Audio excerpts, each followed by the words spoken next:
just gonna jump in here and chat about the Drift Appalachia event. The track was huge. It was very fast.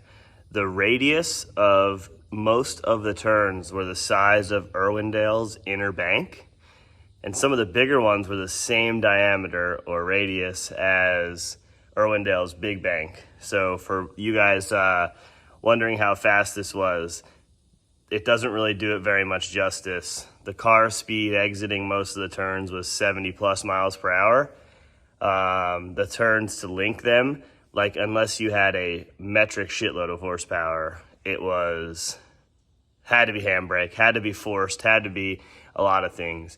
There were a couple turns that were flat or a little off camber, and those are the ones you can see people were going off because they'd have all this confidence and all this grip throughout the whole track, and then one turn that would be normal, the car would feel really free on it, and they would basically either drive off track or make mistakes based upon it.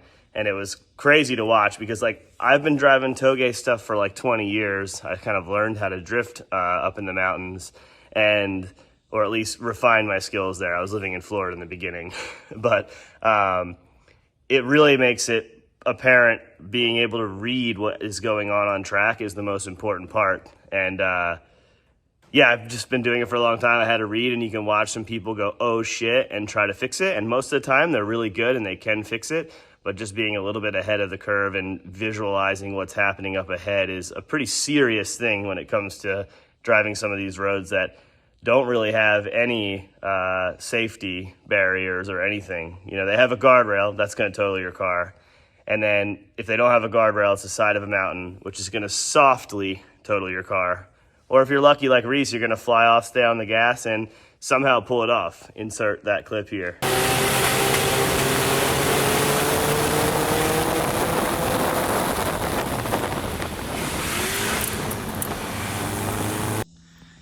Okay, it's time to pull this thing out. It's been sitting for quite a while. And let's see if it starts. Oh, I forgot I broke the door thing off.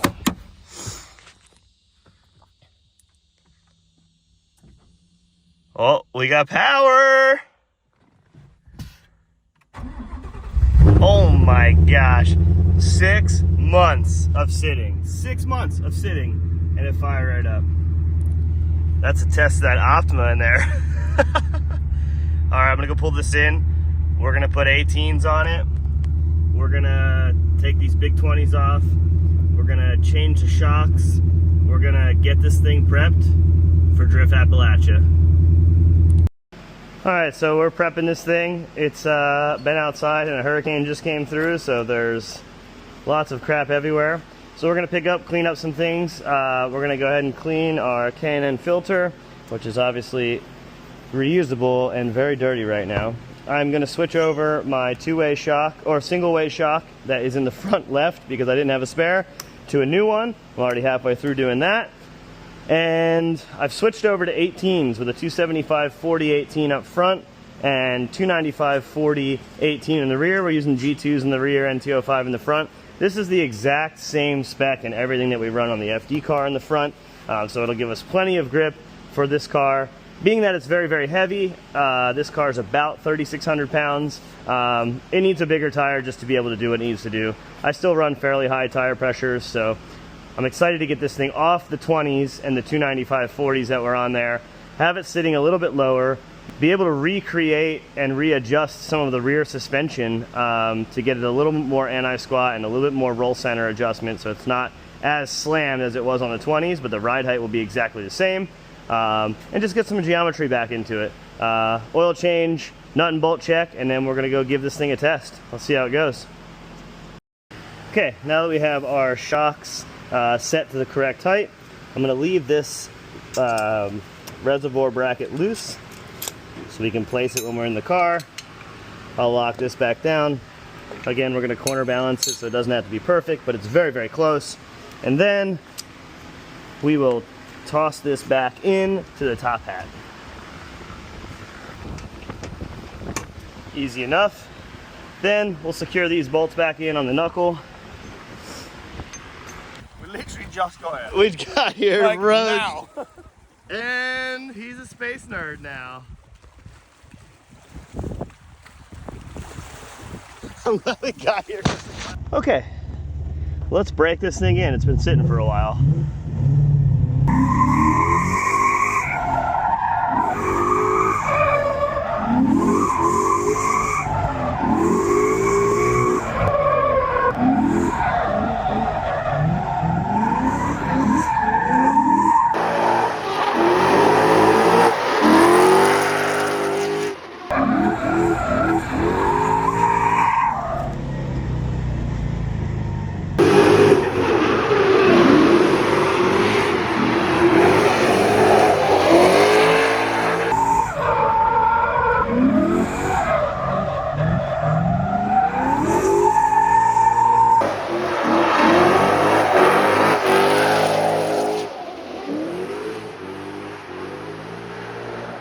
Okay, we dropped some pressure. Now we're at 15 hot.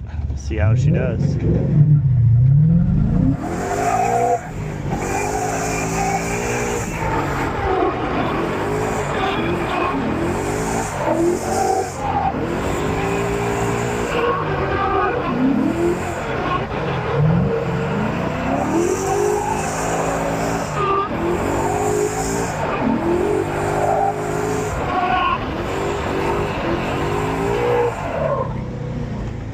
Pretty good, pretty good. Grip feels really solid. Power band feels really good. Falls off at like 7,500, perfect, so you don't just sit on the limiter. Hell yeah. We broke my door, so we're gonna have to strap this thing shut for a minute. It's gonna be a bit ghetto, but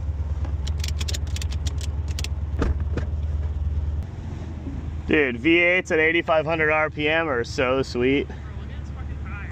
What's up? It's all the water. It's like vaporing. Still works. The gas is like a year old. It's good fuel though. So, surprise, that setup didn't work. So now I have to run the strap around the seat to the door jamb. And I'm gonna run it up to the cage. Basically, the door broke right before I loaded it on the trailer, and we zip tied the door, and we were just gonna have everybody climb through the window like NASCAR, but that didn't work. So now we're anchored to the door jamb properly and around the cage. So now if this thing opens, we got much bigger problems.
Okay, just finished up a lap, and I want to show you guys how much setup matters. This car makes 500 horsepower, weighs 3,700 pounds, and I am running. Oh no, the thing popped out. Oh shit. No!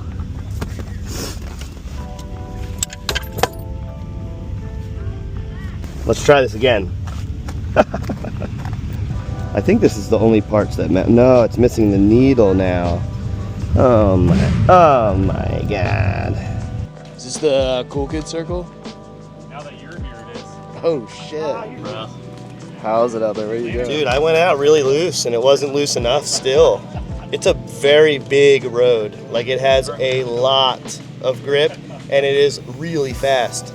For most of the toge stuff, I always plan to drive. I try to make it so that, like, it's second gear and third if you really want to jam. But this is like third and cooking for everything. The smallest turn on this track is probably the size of the biggest turn on the last toge that I went to, at least. So it's big, so I'm making lots of adjustments and freeing the car up because my shit wouldn't do it. I'm sure you got footage of it. Oh, yeah. Just like huck it in hard and then brrr, brrr, brrr, nothing. Oh, You yeah. wasn't having it. Little cheater trick here. I've been running the navigation the whole time, so that way I can see the turns coming up.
Good.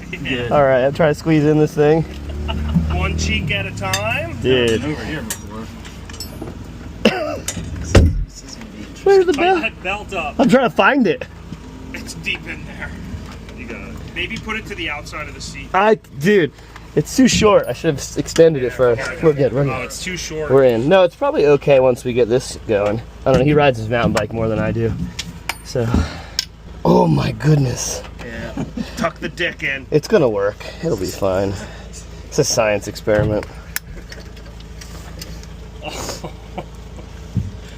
So what's the issue you're having, Brian?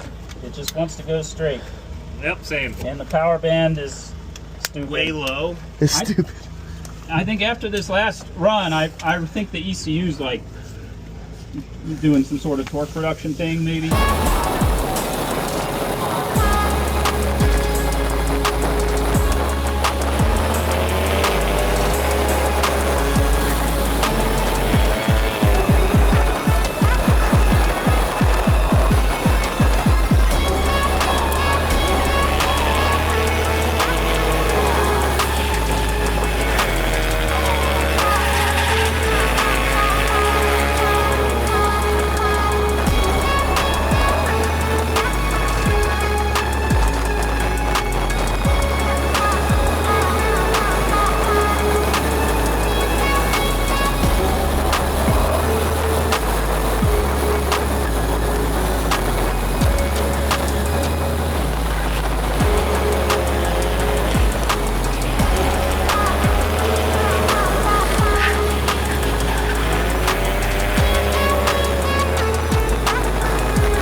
Bam.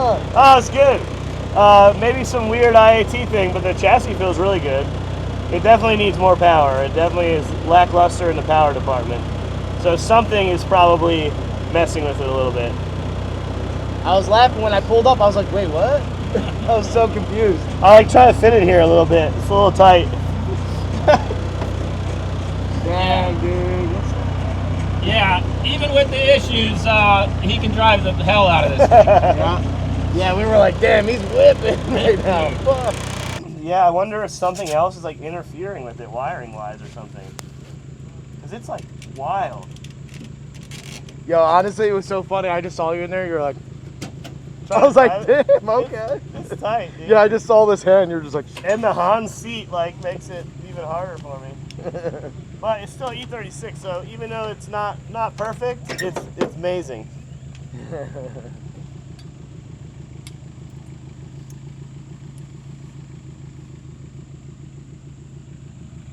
to me, I was saying like, it's kind of sick how deep this motor sits. Yeah. How's the balance feel?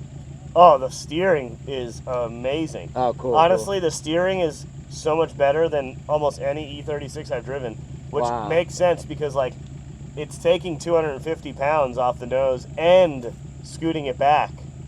So like, and to be honest with you, I've only driven the EcoBoost in my Fox body and then in like stock cars. Mm-hmm. So like, oh, actually I drove a 2-liter one in E36, but it feels really good. Yeah, it sits so nice in there.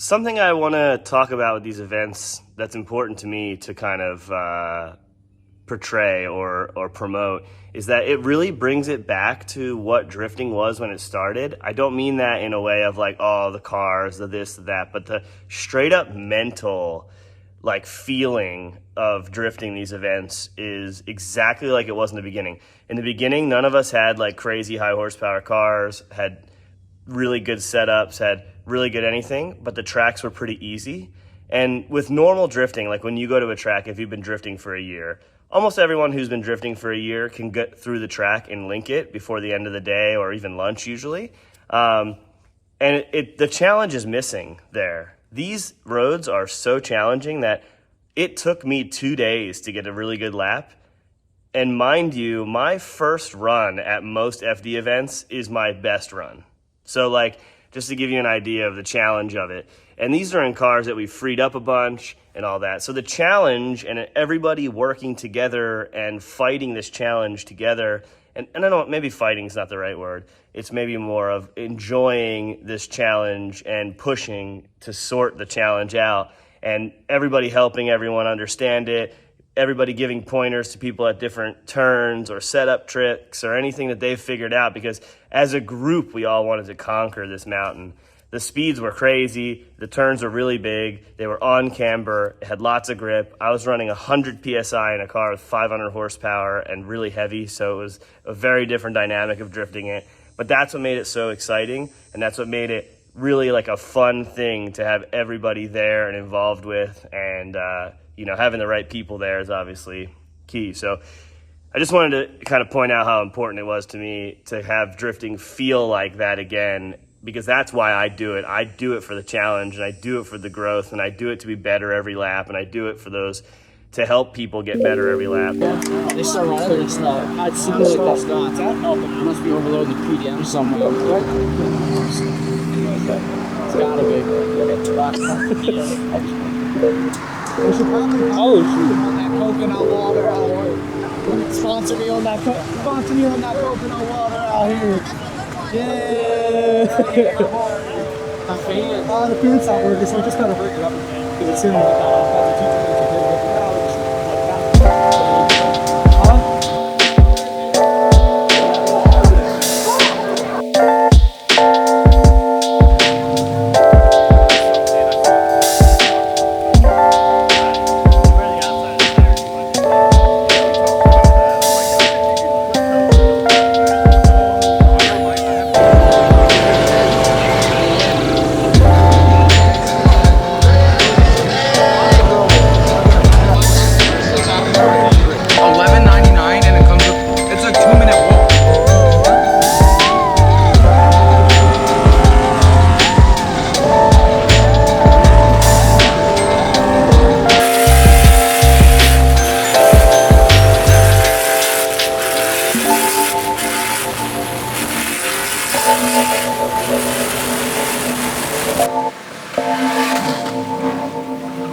Drifting, but I'm like coming down going the other way. When you get towards that last few turns, it's like, oh, here comes the roller coaster portion of this Oh yeah, road. And it that's like my car. On power on handbrake, if you're like transitioning the wrong place, it proper grabs your car and throws you into the next bit. But Yeah. it throws you short if you come off power on the transition. I have never in my life dumped the clutch so hard. Yeah. Except just here get into, today. like, Yeah. re-grip. Like I'm coming down the hill, I transition, I'm on the handbrake, I'm like, normally I'd be like, rup, rup, rup, rup, rup, rup. Like, I'm like, I'm like, and it's still like, brrr, back to 5350 every single time. It's like, oh, where does the torque fall off on this motor? Right here, all the time. Sketchy. You think a lot more? I think after you guys must have dried it the fuck up, because I went out like, all right, watch the outer parts, and like I entered and I'm like, I am chooching right now. Like, Can I fit? Okay. I'm not in the crack, so it's safe. You use the fenders? How was that? Dude, that is the most I've screamed like a schoolgirl. I heard you. That is the most I've screamed like a schoolgirl. I heard you. I could hear you over the fucking. You're. Oh, you want to talk or not? No, you're good. That was rad. Oh, you have it? I'll watch it real quick. There, I got a 4K 120. Circle back. We dropped the tire, got God, a little wheelie or no? I can't remember because I was too busy screaming. Oh, hell yeah. Died. Yeah, we're. I saw that. We're fucking ripping today, I was dude. screaming. I was. We're having fun. Dude, Sick. the Hell yeah. dirt went like a million feet in the air. It went. Oh, I was at like a 1,000,000-mile-an-hour wheel speed. That's Yeah. why. Hell yeah.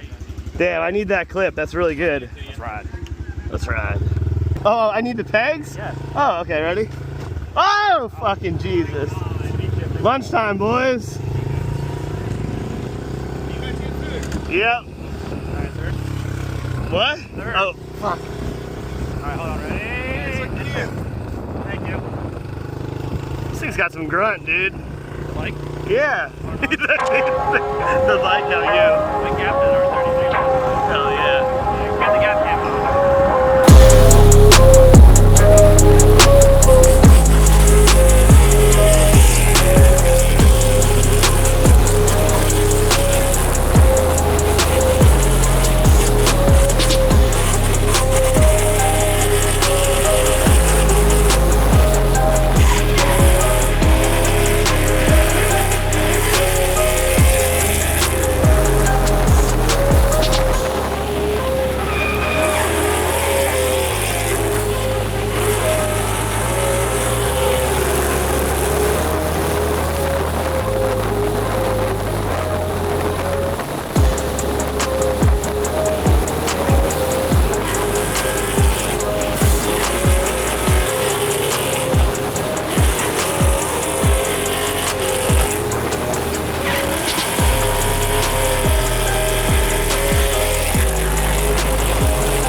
was on the fucking guardrail when I fucking scraped it. I saw him, he was like, I'm like, I saw a tall motherfucker. I pulled a couple handbrakes, got out there, and fucking scoot. Yeah, I got boned. that was good. Yeah, you did. That's how it works though. Look at this shit is sketchy too, bro. In the mud with the back left tire. Deep dig right there. Dude, You only grabbed a half tire of it. yeah, it's fine. It's fine. Life is fine. Damn, I have one more on that maybe. 2 up and backs fill my tires. Yeah. The wear bars on the barrel. I know, you just gotta change Might them. not go out on wear bars. Every time. My whole thing is like I can throw them back on if I need to.